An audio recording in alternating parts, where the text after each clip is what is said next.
Hello, hello, hello, everybody. This is I am Stacey Thomas, unrestricted, unlimited. Never put me in a box, baby. I have yet to see what God has for me. Today, I am really, really excited. I have a beautiful woman here that I met a couple years ago who's an author, talk show host of her own show, which we will talk about later. And she's doing some awesome things in Richmond, Virginia. Sheila Battle, welcome to the show. Thank you, thank you, thank you, beautiful. I am so excited to be with you. This is going to be fun. Yes, it is. I'm gonna and I've been told, Stacey, you laugh a lot. I said, but you know what? When I laugh, you can tell that the person I'm interviewing is special to me, or there's somebody that I'm just comfortable with. And I've got to say, I've been just like looking very forward to having you on the show. Awesome. I'm glad to be here. So before we get into your book and the other things you're doing, I would like to know who is Sheila Battle? The person, the woman. Oh. Like if I met you out somewhere, what am I gonna like? How am I gonna feel about you? Oh, that's such a good question. What I would hope, so I think that's two parts. So who am I? I am I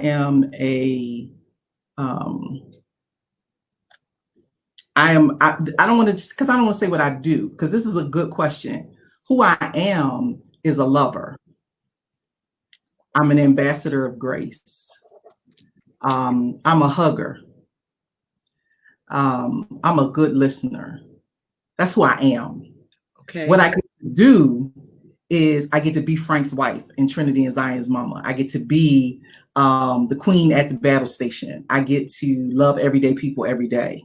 That's the stuff that I get to do. What I hope you would walk away with after an interaction with me is that you would feel fully seen.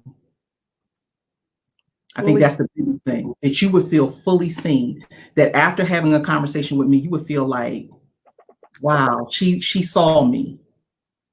No judgment, no comparison, no condemnation, but she just saw me and she let me be who I am and express myself the way I need to. That's what I would hope. That's what I would hope. Wow. Well, hey, you know what? You described the woman that I met at the leadership program a couple years ago. I just remember you walking in the room, and my sister, for some reason, she must have thought that superstar I need to tell my sister about that superstar, because I mean, she immediately said who you were and what you did.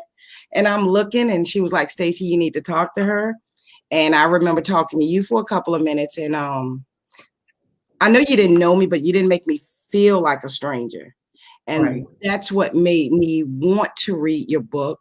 And I know we're going to get to that, but after reading your book, it made me I wanted to converse more anyway, but you made me so comfortable that I felt like even reading your book, I want to talk to her.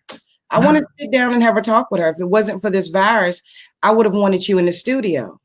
Wow, I mean, just that you enjoy being around people with good vibes. So you've said that, and you may say, Stacey, it's different. What's your purpose? What is your purpose on this earth for being here? My purpose is to offer people the chance to have an alternative thought, to not be so stuck in who they think they are or what they think they know, that they don't exercise some courage to think a thing a different way. Okay. I think the other side of that coin is, once they see a thing, to unpack it. And that's what I do. I help people untangle what matters so they can live a life that flourishes. That's my work. That's my passion. That's my calling, right? And I want to be that safe place, that safe space where people can do that. Have you always known what your purpose was? Absolutely not. No, no. Absolutely not. Absolutely not. You know what? And what, you know what? Maybe I shouldn't have said that quickly. I think I've always known that I was a helper. Okay. What I didn't know was that I was a healer. Okay. And there's a difference. So I think I've always known that that I wanted to help people, that I wanted to be part of the solution and not just talk about the problem. I think even in kindergarten, like I knew. It's funny, we were just talking to our kids, and we have our kids are justice babies. Like they want what's fair and equitable. And I always attributed that to my parents, but I that was me too. Like when I was little, well, how come she can't play? How come she can't jump double dutch too? Why is it just these girls get to sit at this table and nobody else gets to sit? Like I was always asking those questions about being fair and about being equitable and about being inclusive. And so, yeah, like I think that's always been in me and who I am. That I want everybody to be able to have their say, even if I don't agree. Okay, so we know about the helper, and you said there was a different, the helper. You said there was a difference, so I'm going to ask, what's the difference in a helper and a healer? You So said the helper drives you to the hospital. Okay. The healer bandages your wounds. Okay. Right. I don't want to just be the person that gets you to where help is available. I want to be in the trenches, getting bloody, helping. Wow. Being part of the healing of somebody. And so what that looks like for me is people are walking around, and I know we use buzzwords like trauma and triggers and all of that stuff. And it's one thing to talk about all of that stuff. And then there's a whole other thing. It's a whole other thing to hold space with somebody. Wow. To sit in the middle of it with somebody and say, now let's unpack that. That's almost like I say, I want to do more for you than pray for you. Right. Prayer is good, but can I do something to help you other than just pray for you? Right, right. And I tell people all the time, and I think I said this like the leadership thing, a hug is a whole conversation. When you think about how many people you know that are single, and this really hit me the other day because we were doing a session with another organization, and someone in the thread said, because I kept hugging virtually in the video, right? I kept saying, give yourself a hug. And then I was like, oh, this hug is for me. Like, squeeze your feet, that's for me. And the lady, one of the ladies in the thread said, thank you for these virtual hugs. I haven't had a hug in over a month. Wow. When you think about people, especially in the season of life that we're in right now, who have no contact, have no sense of connection, like I feel like it's my calling, it's my purpose to be one of those people that make you feel connected, that offer an opportunity for you to feel connected, so you never feel like you're. Now you're breaking up a little. All of a sudden. Oh, I'm sorry. Are we together? Can you hear me?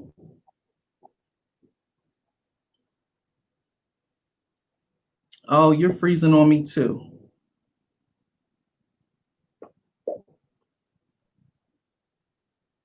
Yes, sorry. You see yourself freezing? I don't see me freezing. I see you freezing. Let's see. I can hear you. Yes, ma'am. I can hear you, but for some reason you're frozen. Okay. Well, as long as we got audio, you were. Yes, ma'am. That's better. Yes. Okay. How about now? You look good. So can I have a hug?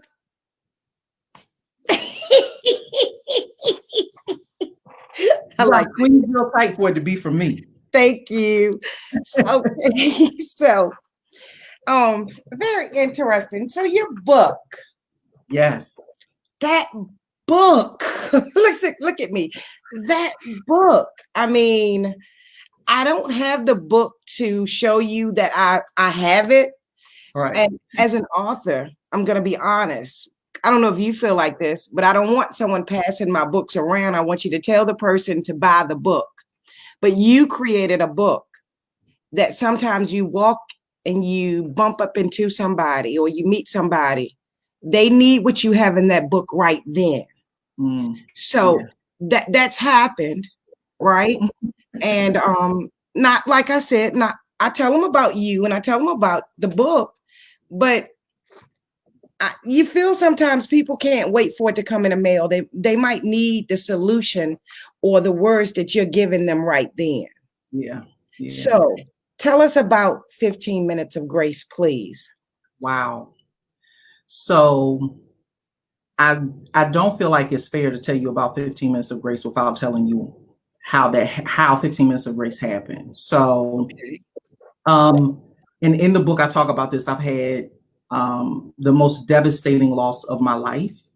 The most devastating tragedy of my life was the death of my sister, who was murdered in Richmond City back in 1995, June 15th, 1995. And on June 18th, 2016, her son, my nephew, was also murdered in Richmond City. And so 15 minutes of grace was this gift that God gave me between these two murders.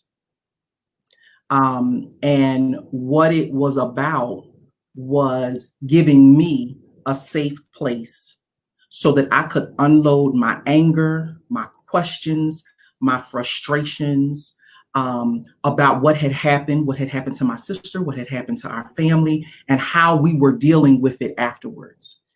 And so some people in some circles want to call it a meditation practice. Some people want to call it prayer. Some people want to call it contemplation. You slap whatever label on it you need. Just do it.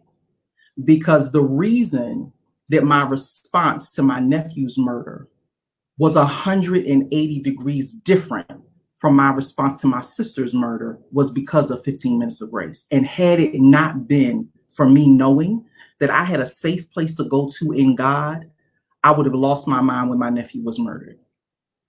Because who has a family where you have two cold case homicides happen 20 some years apart, almost to the day?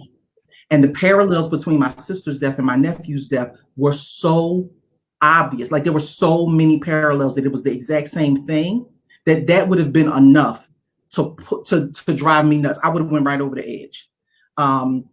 But this gift that I got was to hold space for myself, to learn how to hold space for myself, and to invite God into whatever I was feeling and in the moment, whatever I thought, whatever I believed to be true, and to unpack it, to start unpacking it. Now, God did send other people to walk alongside me, but during those 15 minutes of silence, during those 15 minutes of me being by myself, it was me and God. And he's big enough to handle my anger, my questions, my frustration. And I learned that not because I went to church. I learned that not because I knew all the scriptures, not because, I live in a house with 2,000 books. It's not because of what anybody could have told me. It was because of what I experienced for myself. And 15 minutes of grace, I believe, is one of the tools that God wants to use to help people have that space where nobody's telling you how to feel, what to think, and who to be, where you and God work that out.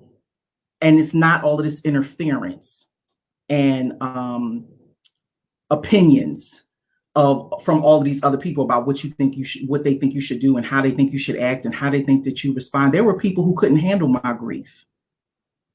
This is my sister. This is my best friend. This is my first best friend. It's the person who raised me, who took care of me, the person I ran to when I was scared. When I was running from my mama, I was running to my sister. And now she's no longer here. And I'm married and I got these babies and my sister's not here. Like all of that. It took me being snatched away from the noise of everybody else. And even in my own mind, to get in the silence, to sit in the silence and to say, okay, God, this is me and you. Either you real or you're not. Either you're going to help me or you're not. Either you love me or you don't. Either I can trust you or I can't. This is where I found that out. It wasn't on the altar. It wasn't in church. It wasn't somebody laying hands on me. It wasn't in the therapist chair. It was me and God in the trenches working it out. And that's why now I can sit in the messiness of life with other people because I've been there and done that. You didn't tell me you were going to make this an emotional interview. I'm sorry. No, it's just My husband and my kids say you should travel with tissues because you make people cry everywhere you go. Yeah. Well, I'm sorry about your sister. I'm sorry about your nephew. It's interesting when you said you had to find that space with God, because I know what it's like. I don't know what your pain is like, but for those watching, she's telling you what this book is about. She's telling you that she didn't just think of something to write about, but you took your time with God. And it's a lot of times death, things that happen that we don't expect, that take a toll on us mentally. Mm-hmm. I think that 15 minutes of grace is a great thing. Mm-hmm. Okay. Thank you. And I don't want to typecast the book, because the truth is people with no faith confession at all have been inspired and encouraged by this book. It's not intended for one type of people. And I like that. You know, pain is for you. Yes, if you've ever experienced any loss, because remember, grief isn't just about death, it's about loss. So whether you lost a job or a dream or lost an expectation, this book is still for you, because it's about your own inner work and how you respond to that loss. It's not about changing the circumstances. It's not about changing the other people, but it's about how you make a decision to self-regulate within it. Yes, ma'am. So that you can move with your life. And that's, so it was two things that caught me right away that I liked. Hey, just me personally. One was that, I don't remember your exact words, but it was basically, even if I don't call him God, or if I don't believe a certain way, that book was still for me. I got that. I got that. The other thing was, so you wrote a book and it says 15 minutes of grace. So I'm thinking Sheila Battle's going to tell me I need to take time out for 15 minutes and I need to meditate. And somewhere, I don't remember your exact words, I basically got the impression it's okay if I only want to do 10 minutes. Yeah. If I want to do 20 minutes. So it's good that your book it's inviting. It's right. Welcoming. It's welcoming. No matter what walk of life, this is what I got from it. No matter where you come from, you're welcome to sit down and enjoy this read. Yeah. It wasn't meant to be legalistic. Okay. It was meant to be a resource. Okay. So the idea isn't that you sit still for 15 minutes and you have to do it exactly like this or it isn't going to work for you. Okay. It's the idea of it is to meet you where you are and to give you some tools. That's what it's about. It's about giving you some tools so that you can grow into the best, healed, most authentic version of yourself. And that's what it's about. It's not about, I got the elixir, I got the next great self-help thing. It really is about encouraging people to take time out for themselves. And as women, whether you're Black or woman of color, whether you're white, taking time for ourselves isn't something that is innate. It doesn't naturally dawn on us to take care of ourselves. It doesn't naturally dawn on us. People want to say that we live in a very selfish culture, and in some areas we do. But I think for a lot of women, and not that the book is just for women, but I think for a lot of women, we have to be told it's time for you need a timeout. Okay. Because there's always something to do. There's always something to do. But to give yourself permission and to hear another busy Black woman say, you have permission, because it's not as if I don't understand. I live in one of the busiest houses in my neighborhood. And if I can say that I have to stop and sit down and take stock and rest and read and write and listen and receive and reflect and then repeat, because those are the stages in the back of the book. If I'm saying that I have to do that in order to maintain, then surely this is an invitation for you to do the same and see what results you get. And there isn't anybody who's actually taken my 15 minutes of grace challenge that have come back and said, well, that just didn't work. I've not had one person who actually did it to come back to me and say, well, that was just a complete waste of my time. And I don't know why I did that. That hasn't happened. So I'm open if it does happen. Okay. Okay. It hasn't happened so far.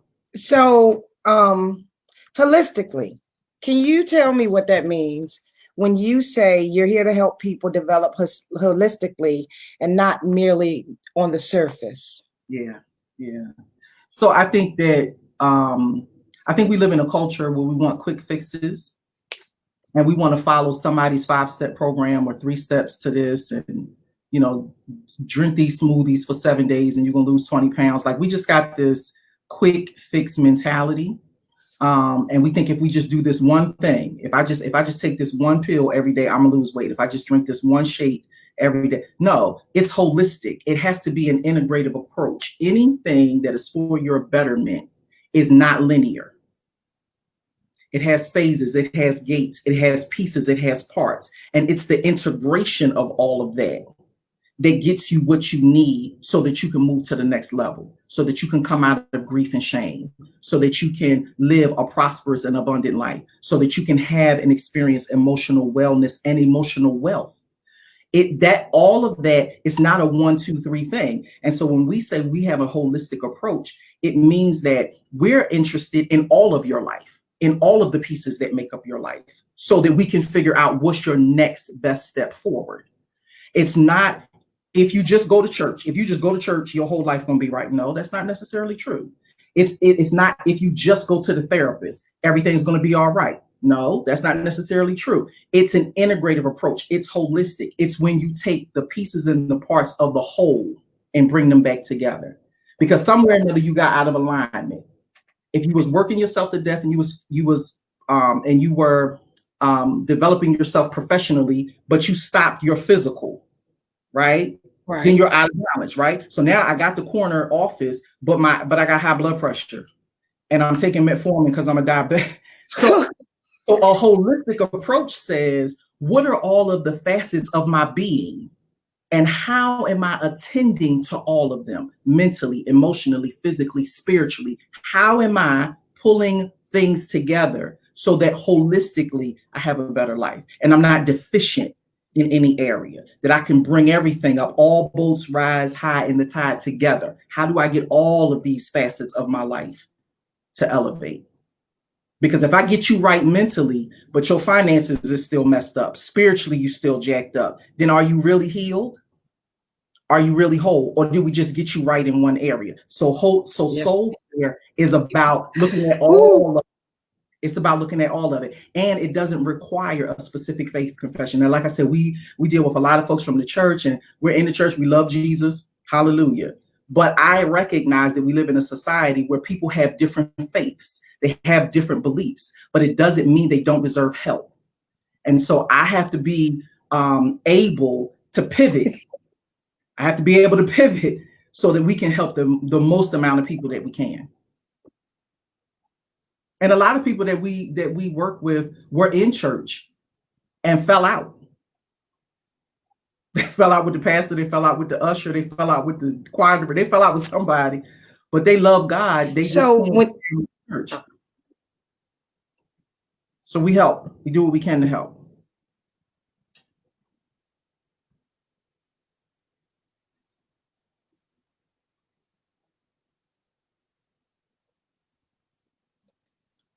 Did so I when lose? you say yes, ma'am, when you say we, right? So this is taking me to something else.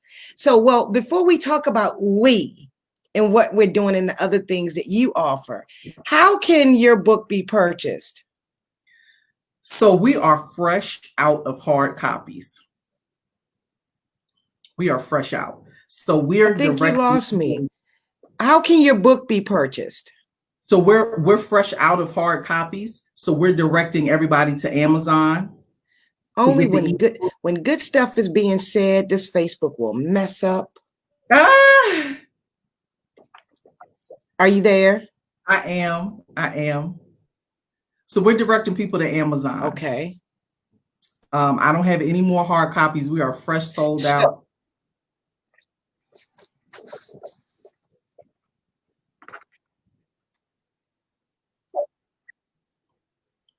okay.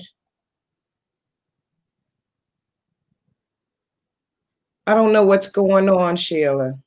I can hear you. I just your screen is frozen, but I can hear you. Okay. So okay.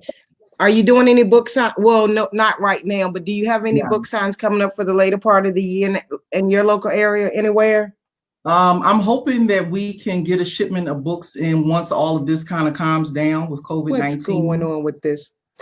Can you hear me? I can. I can. And my screen is frozen now. No, Am I I can, moving? and I can hear you. Yep. You look great. Can you hear me? Let's see. How about now? Yep. I can hear you and I can see you.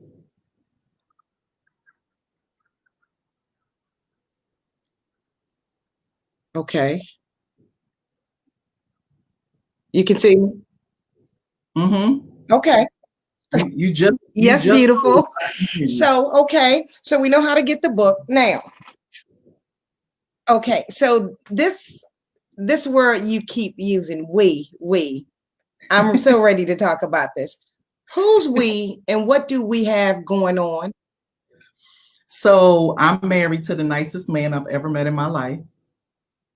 He is Okay. Frank Battle. He is my best friend, my road dog, and he is the producer of all of our video and audio content. So Frank and I have been together for 25 years. We've been married for 23 years. Okay. And we have two amazing daughters.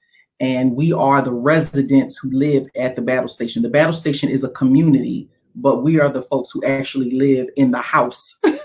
Okay. Our name is Battle, and so they call our house the battle station. And we are open-ended resource for our community. So regardless of what the need, people call us for all types of things. So that's what got my attention during that first conversation we had too. When you said the battle station. Yes. Okay. So the battle station is in Richmond, Virginia. Yes. And the battle station is more than just the building. Yes, the battle station is a family, and there are folks who originally, well, I don't even want to just say originally. There are people who are connected to the battle station, like I said, holistically, who don't live here. We have two children by birth, but we probably have 50 or 60 kids that are our bonus kids. And we have sisters and brothers who come alongside us and journey with people and provide services and are a resource for people who are in need. And so, like before we got on the call, we were talking about Alva Carter Kershaw. Alva Carter Kershaw doesn't live at the battle station, but she is absolutely a part of the battle station. And when someone comes along and they need her, we are the directory that sends people to her. Okay. Celia Johnson is a financial wizard. And so when people come to us and they're struggling in their finances, we send people to her. She is absolutely a part of the battle station. She just doesn't live here. So it's not just those whose last name is Battle. This is a family. It is a covenant family. And we cut covenant. We made covenant 20 years ago to say that we would pray together, that we would live together, that we would raise our children together, that we would hold each other accountable, that we would jump in each other's stuff and in each other's space when we need to, but that we would also help one another. And so that's what the battle station is. It's a family. It's not just a building. It's not just our house. It's a family. And the building itself, if Stacy needed to just come and sit in the battle station. Yes, girl, just come. You are invited. Just come. Thank you. So my sister comes on and she has to let everybody know that you're her jelly sister. Gelly.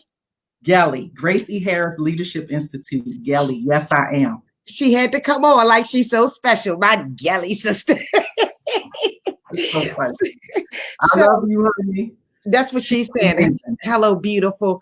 Yes, she's amazing. Oh, she's telling people they will love you. Oh, thank you. Thank you. Thank you. So we have the Sheila Battle as the author. We have Yes. Sheila Battle, who's one of a group of awesome people about the battle station. Yes. Um, before we jump into this other one, tell me about your consulting. On your website, it says you are a coach and you're consulting. Yes. So what I do is I go into organizations, nonprofit and for-profit, and I help them establish the organizational health, or I help them recognize the organizational health of their company, their team. And so I come in, I go to team meetings, I meet with the leadership, and then I give them an assessment. Okay. And I say, this is what I think the organizational health of your department is, or of your company.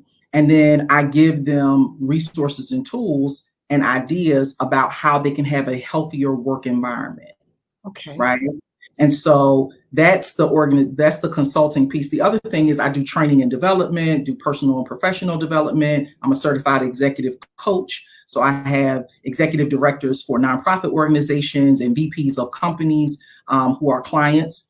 And I might only meet with them once a month or once a quarter just to do a check-in. If there is someone in an organization who received an adverse performance evaluation, they might call me and say, can you meet with this person? This is a great worker. We really want to keep her, but she has a horrible attitude, or she has this, or she has that. I might meet with those folks. And so it just depends on what the need is. And if I can't do it, I'm very, very, very, very humble enough to say, but I have a resource for you, and I point them in the direction of the best person for the job. So in that space, it's about, how do you create community at work? Wow. How do you have a healthy community at work? Because these are the people that you're with the most. So what do we need to do to make sure that everybody has a healthy experience with each other on the job? You're a very busy woman. Sometimes, it's feast or famine. Either I need to clone myself, or, sometimes I'm twiddling my thumb. No, I'm never twiddling my thumbs, but, it just depends on what the need is. I anticipate that coming out of COVID, that there will be a lot more opportunities to help organizations, because now that you've been home for 2 months, how do you get back together? How do you bring the organization back together? How do you bring your team back together? How do you get everybody's mind back right, so that emotionally, mentally, they can show up and do the job that you're paying them to do? So that kind of stuff, we'll see what happens, but I anticipate that will increase as we come out of this pandemic. Oh, awesome. That's awesome that the services that you're providing. I tell you, I'm proud of you. I appreciate it. Now, back to the we. Look, I smile because you smile when you say we. You and your husband have a show. Tell us the name and about the show, please. So the name of the show is Soulful Conversation with Frank and Sheila Battle. And so I can tell you how that started. That started because we had a season where we had a lot of couples, and they were in varying stages of their relationship. And they were like, we're the auntie and the uncle. So the stuff that you don't want to tell your mom and daddy about the person that you in love with, they would come tell us. And so it started, the volume of it was picking up so much. So we were like, you know what, there's some common themes. There's some things that we find ourselves saying over and over and over again to these couples as they come to the battle station.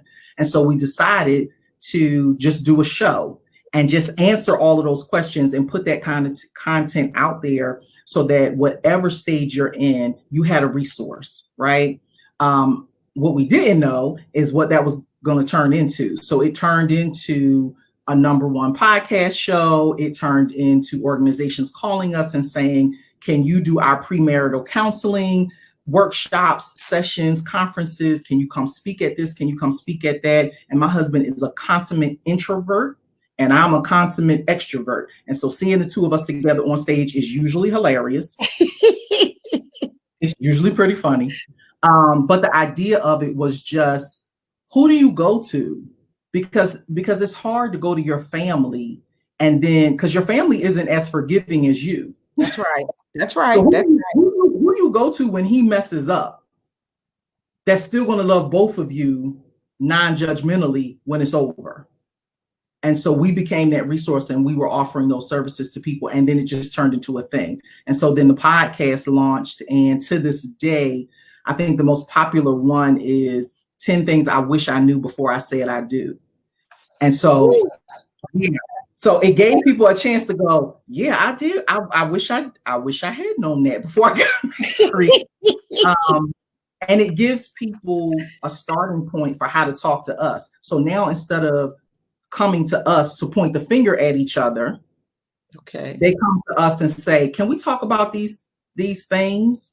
And it gives us some framework. And so we have resources and we're both certified and we did all the training and all of that. But a lot of it is us sitting and holding space with people and allowing them to have their say.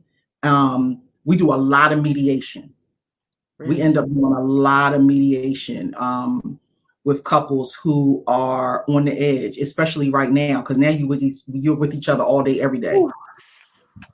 Yeah. So how often does the podcast air? Like, how does somebody watch or listen? So we're on YouTube and we're on all of the podcast platforms, Spotify. We got picked up by iHeartRadio, which was really thrilling. Yeah. Like, so I'm kind of slow. I didn't know iHeart was a thing. Like, congratulations. But, they called and were like, hey, and we were like, what? And I was like, is this for real? And so then they picked us up. But our goal is 2 broadcasts a month. Okay. And so what we do in the meantime, in between time, is we collect all of those emails and all of the comments and all of the questions. And that's the content that we use to do the next show. And so what I was saying to you is we're probably going to tape 2 shows today because we have all of these questions, we got all of these emails, and we're looking for themes because we don't want to keep repeating ourselves. So we're looking for themes, and the things that concern people the most are the things that we're going to take these 2 next shows about. And then we'll launch them, and my husband will do the production on them, and they'll go up. But the goal is every 2 weeks. But there's a playlist on YouTube.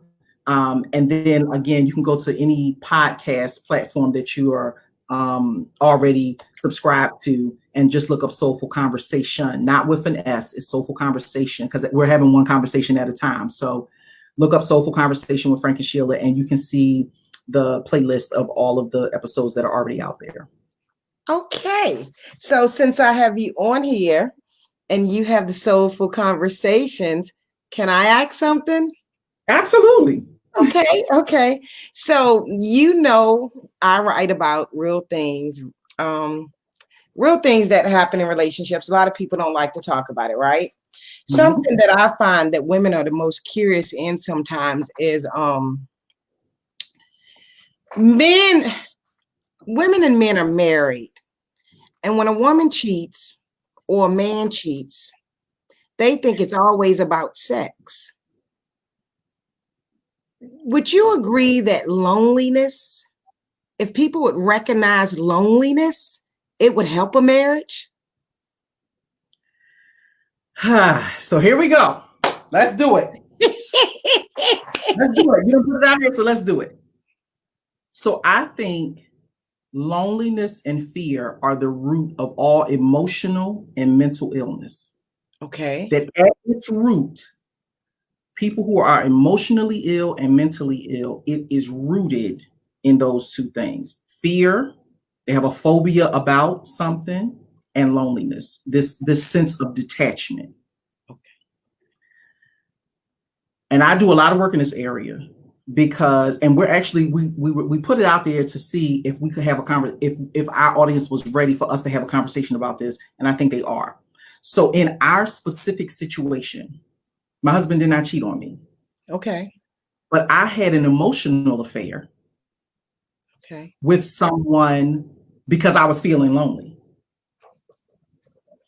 Now, an emotional affair, but the other person didn't know you were having this affair, did he? Yeah, he did. Because he was having it too. He was having it too. So here's the thing. We have to, as a society and as a family, we have to get out of rating pain. Well, it hurts worse because it was physical. And we beat up on men because they are more likely to have a physical affair than a woman. but they having that affair with a woman. So we're Okay. not, that's a whole nother conversation, right? Okay. Okay. So men, and this is statistically speaking, I'm not pulling this, out of the air. Statistically, men are prone to have a physical affair. What we're not talking about enough is the fact that women are more likely to have an emotional affair.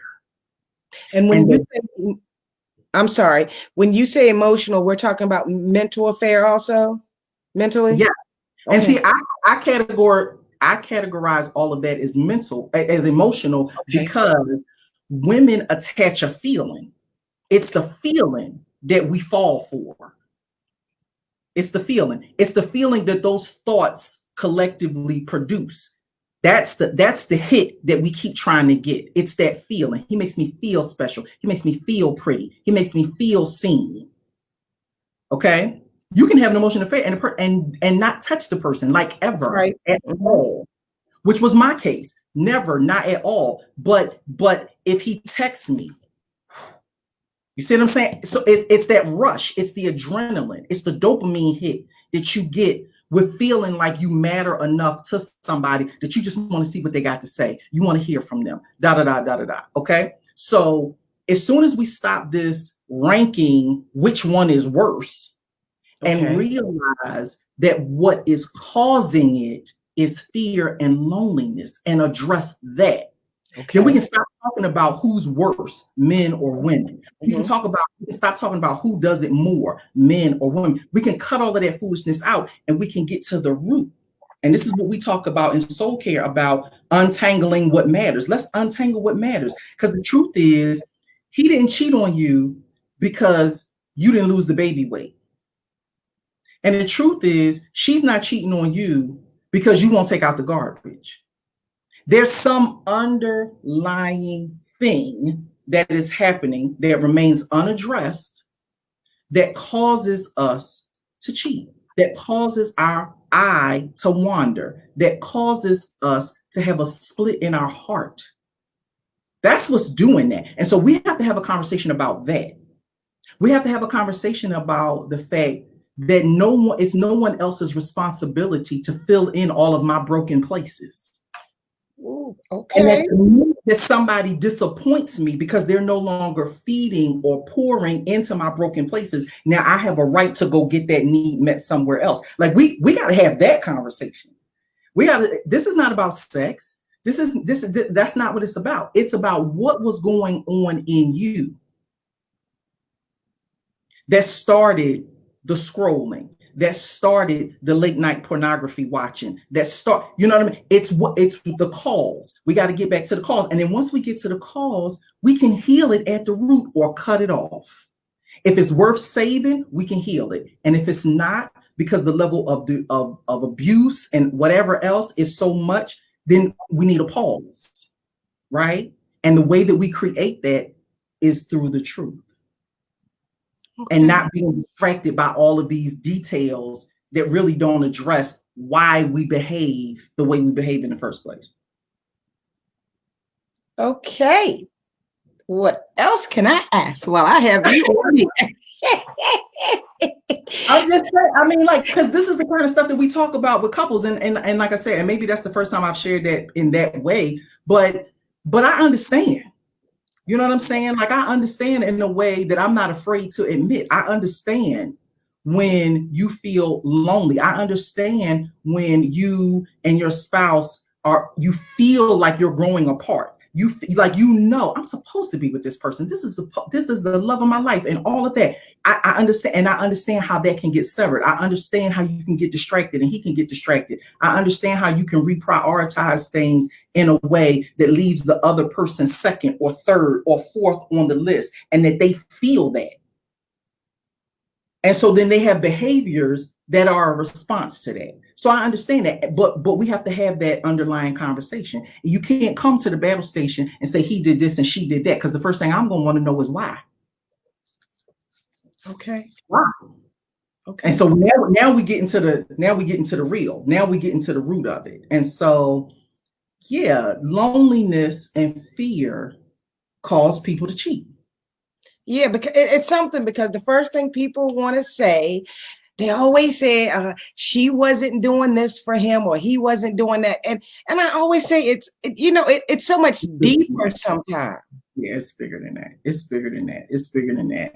Um, I think it is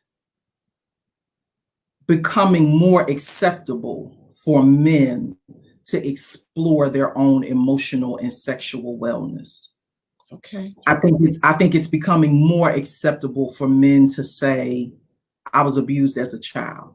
I think it's more acceptable for men to say, I did not have a positive or healthy relationship with my mother, or I whatever the root cause. I think it's more acceptable. And so we're in the greatest season to experience healing ever, because people are willing to be transparent. People are willing to tell their stories. People are willing to be vulnerable. People are willing to say, that was me, and this is what happened to me, and that my behaviors aren't just a response to how you treated me. They're also embedded in me because of things that have happened before.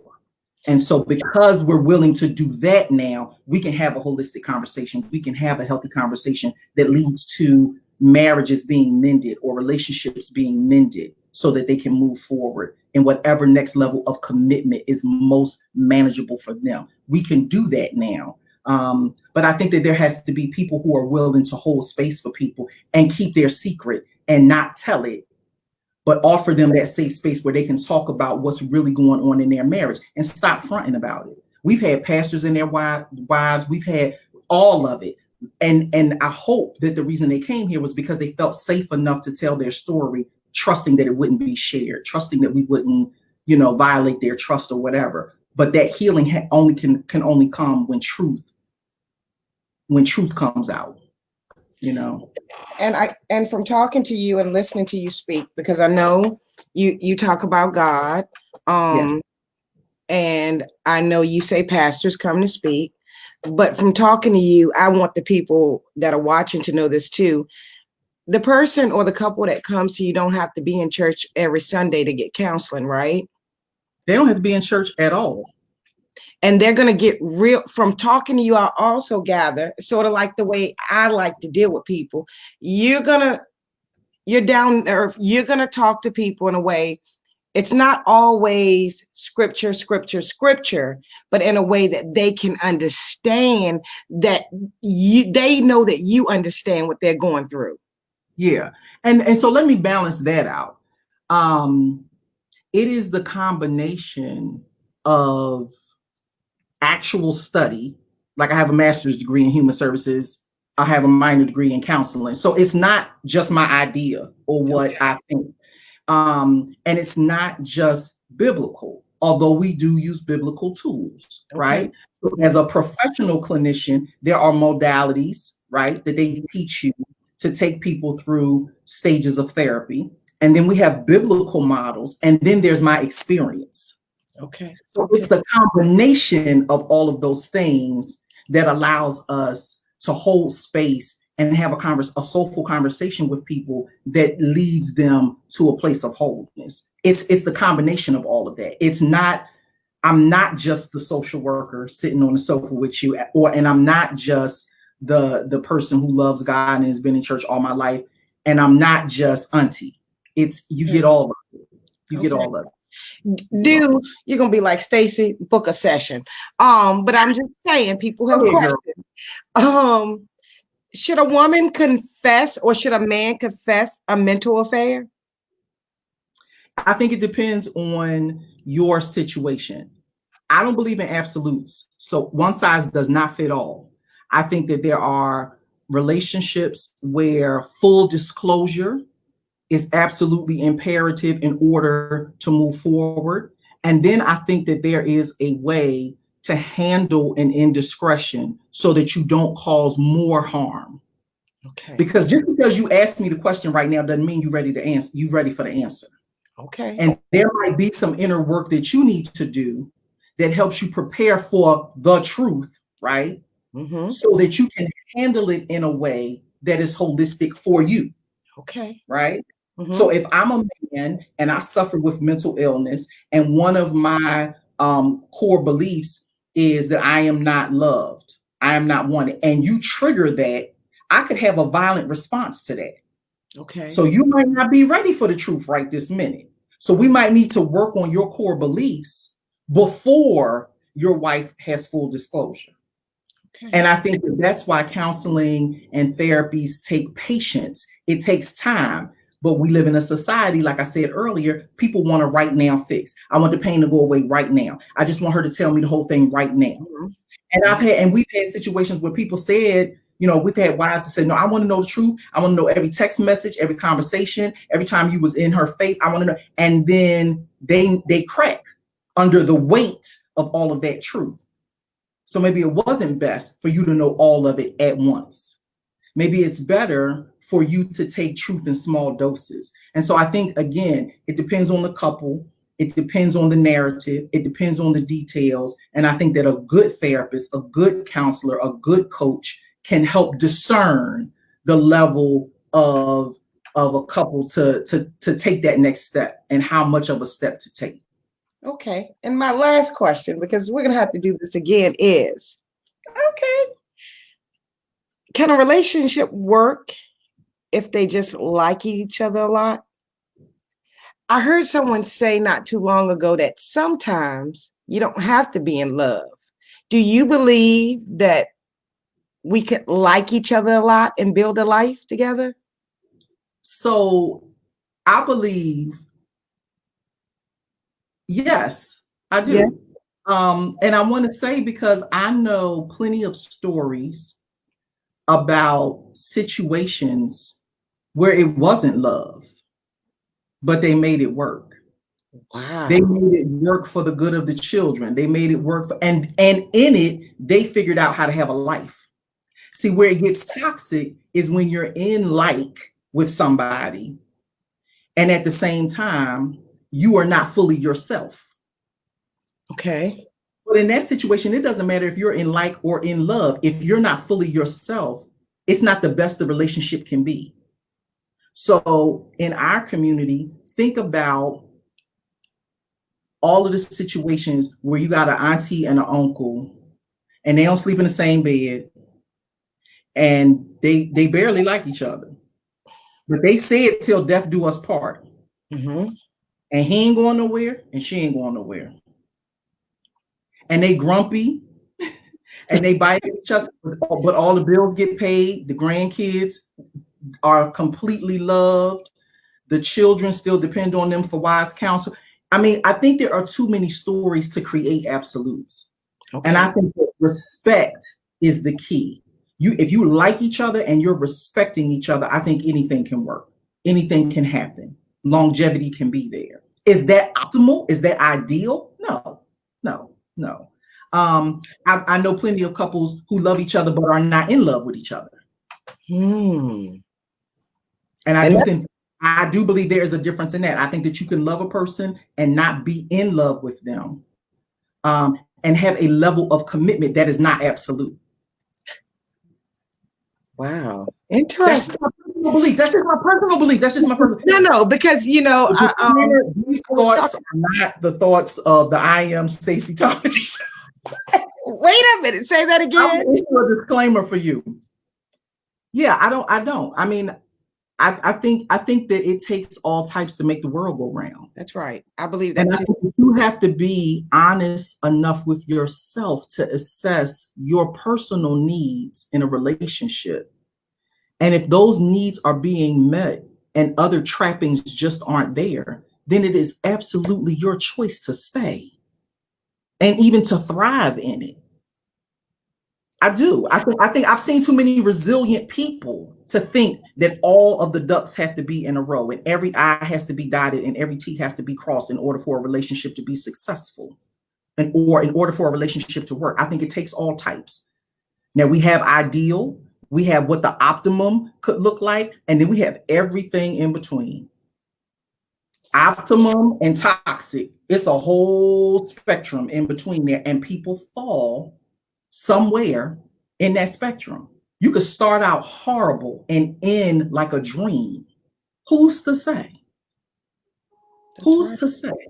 That's right. And so I don't want to, I don't, it's challenging when people ask for absolutes, because like I said, for every story, I know another story. You know what I mean? I know another story where people did the exact opposite. And they meant till death do us part, and they ain't going nowhere. So then what you do with that couple? Oh, someone said they needed you years ago. Just call me. It ain't too late as long as it's breath in your body. You know, I want to do this again. Because I've got some more topics that I want to talk. I want you to talk to like the people that follow my show. I want the people that follow my show to follow you, especially ones that follow me for the books and like the books because there's more than just sex in them. The issues that couples need to know. We just don't jump up and leave. No. And it's all right. African American men and other men too. I'm going to speak on most of the men I know. Get up and go talk to Sheila and Frank. Oh yeah, call me, boo. Men have a tendency to don't want to talk. A woman says, let's do counseling. And she's telling this man this, we need help with our marriage. Yeah. And he waits until she leaves to say he wants to go see a counselor.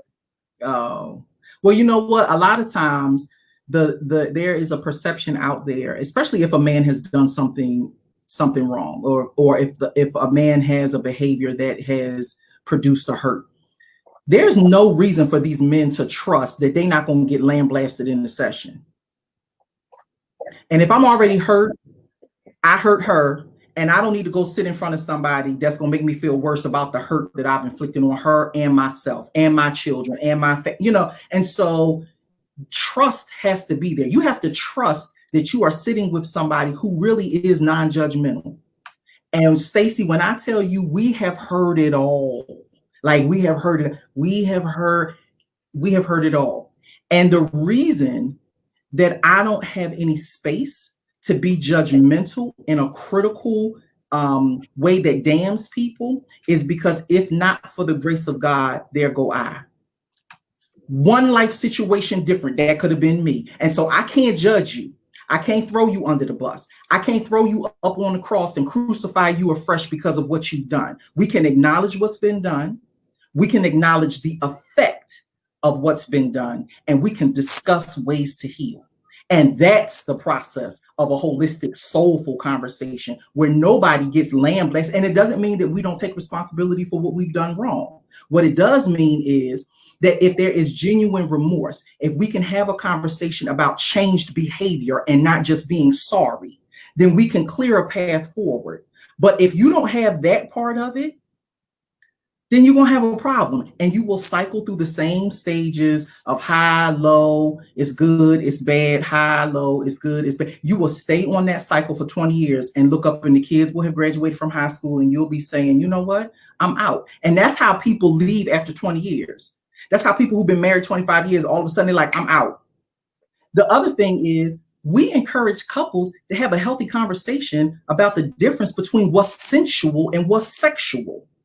Because sometimes the reason a man cheats isn't even because of something sexual. It's really because of something sensual. Okay. It's because of something sensual. And because they don't feel comfortable having that conversation with their wife. Same thing with women. The reason they have emotional affairs is because there has not been a holistic conversation about my sensuality. What attracts what sets my senses off? What gives me that dopamine shot? We can talk about, and couples do this in premarital. They talk about what he likes and what she likes. I like it when you do this. I don't like it when you do that. I like this position. I don't like that position. But you can talk about sex, but you can't talk about your senses. You can't talk about what sensuality means to each of you. You can't talk about affection. You can't talk, those conversations are more important than the sexual conversation. Because let me tell you something, that sexual piece is going to last a certain amount of years. And the clock is ticking the whole time. Because all your pieces and parts are not going to work the way that they used to.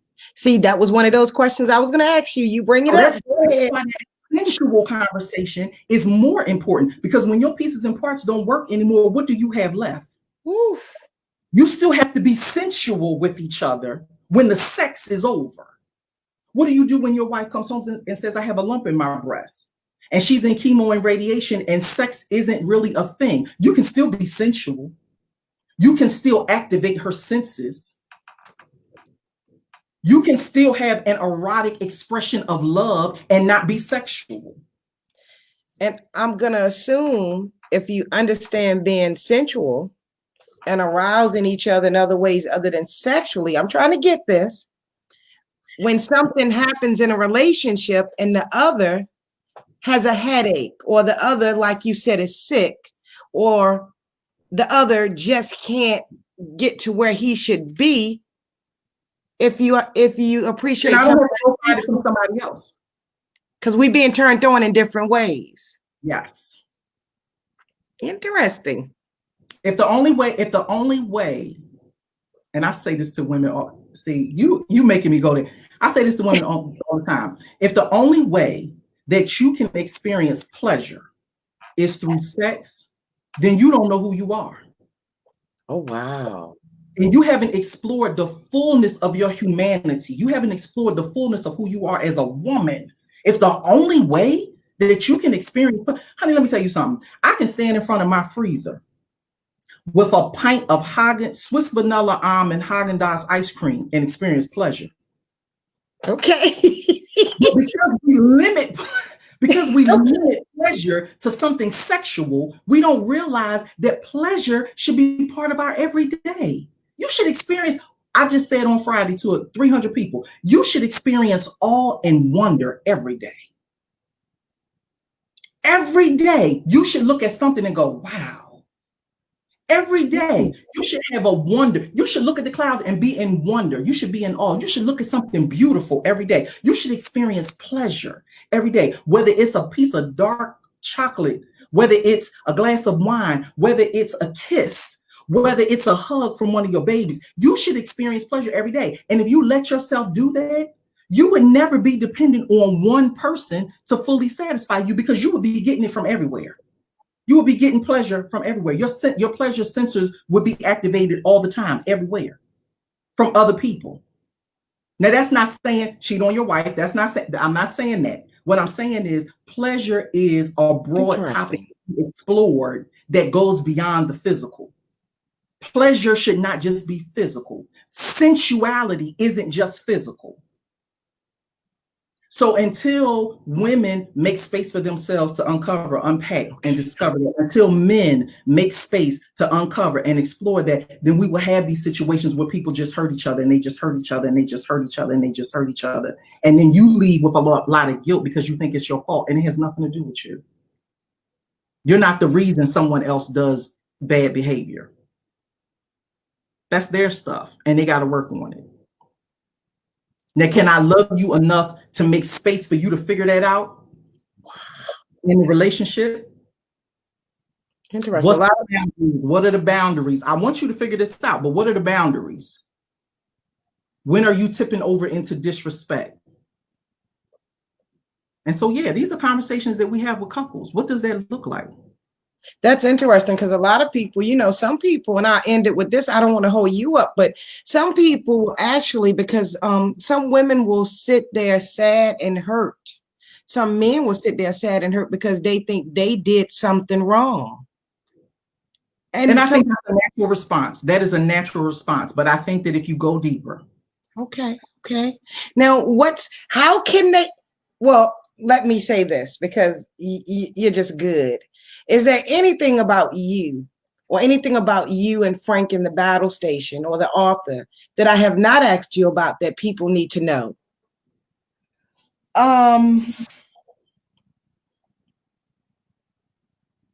No, I don't think so. I mean, I think the thing that I would want anybody who's watching live or later to know is that you're not alone.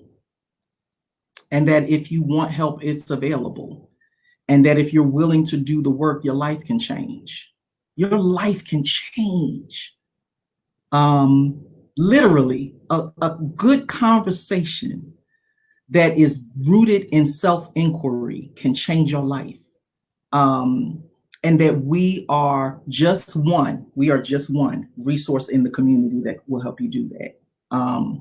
The battle station is what it is. And as soon as this quarantine is over, I can't wait to have 30 or 40 kids in my yard playing, watching movies, doing the fire pit, cooking hot dogs until the box run out. Like, I can't wait to do all of that. But in the interim, if there's anything that we can do at the battle station to help you nourish your own inner being, your own wellness, then we're here to do that. Okay. Okay. And if they want to find out more about you, they can check out your Facebook page or your business page. Yeah, they can go. So we got all of these pages, right? So we got 15 minutes of breeze. We got the battle station, and we have Soulful Conversation with Frank and Sheila on Facebook. We have 15 minutes of grace and Soulful Conversation, and probably 2 other pages. The Soul Care Coach is another page. The Soul Care Coach actually has a free class on it right now called Soul Care versus Self-Care. What's the difference? And it's a free class. It's only 30 minutes. If you go to my website, SheilaBattle.com, you can take that class absolutely for free.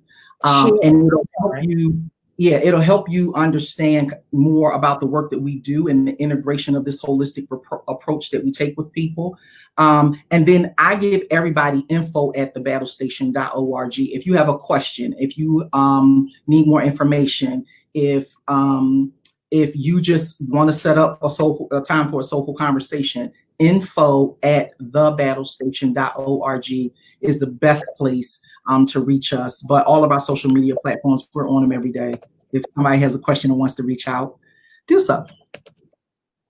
And we'll respond as soon as we can. Okay. So I've put what I could up under here. But when the show is over, please feel free to post your information. Tag me in your next show. Let people know what you guys are doing. And I want to thank you again for, it's almost like, it's getting to the point I want to say to people, thank you for being, thank you for willing to come on the show without judgment, without being fearful of the unrestricted, unlimited. It simply means for those that are watching, I can't allow anyone to put me in a box. It doesn't mean anything bad. It's just that, like Sheila Battle was put in my path, I don't know who God will have come. Right. You understand? So I get it. I'm thankful for you, and hit me up if there's something else big that you need to talk about or something you need others to hear. Reach out to me, okay? Okay. All right. Have a great one, sweetheart. All right, you too. I love you, darling. And thank you to your audience for being receptive and hanging in there for this whole hour. I didn't know it was going to go an hour, but this was an amazing conversation. And I'm so glad that I got to have it with you. Love you too, sweetheart. Have a good night. You too. Thank you. Thank you. I'm not going to hold you up much longer. That was a great conversation. At least that's what I think.